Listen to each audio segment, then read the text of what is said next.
Kasi po yung issue po ng excise tax natin ay approved na po.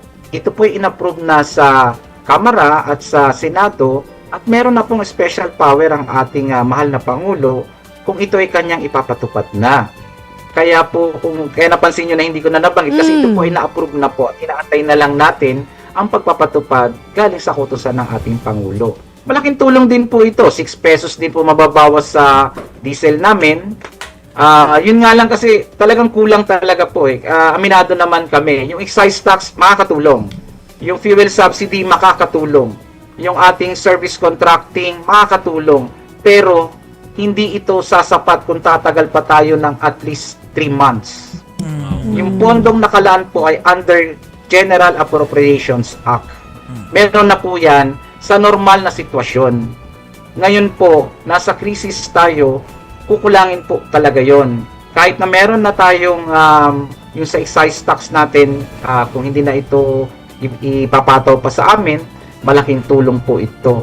Pero kung meron pa sanang supplemental budget na ma-approve ang ating Pangulo, ay ito po ay mas malaking tulong sa ating sektor ng panlupang transportasyon.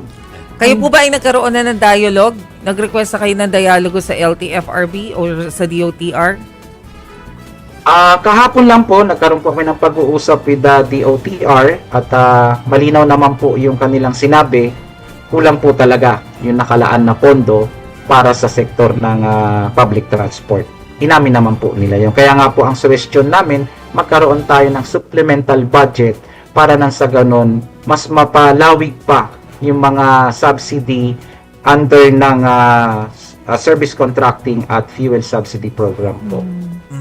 Pero tama po ba sa sitwasyon natin ngayon? Sinabi nyo kanina, hanggang 3 months kaya pa po. Hindi po. Hindi yung po ating talaga. pondo na nakalaan sa GAA, yung pong service contracting program, nasa 700 million po ang budget under GAA. Kung yun po ipapatupad ngayon, tatakbo lang po yun ng 3 araw. Ay! Okay. 3 Okay. araw. 700 million nationwide, ilang entities po yan. Kaya yun po ay almost, kung libreng sakay po yan, baka 1 araw lang po yan.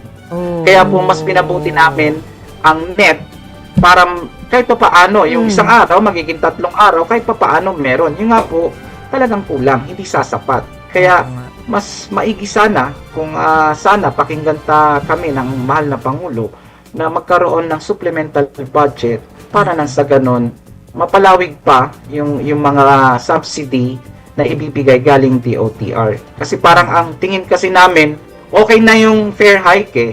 Kaya lang mukhang may pagkukulang ang ating LTFRB at DOTR at mukhang hindi ito na ipaliwanag ng maayos sa ating mahal na Pangulo.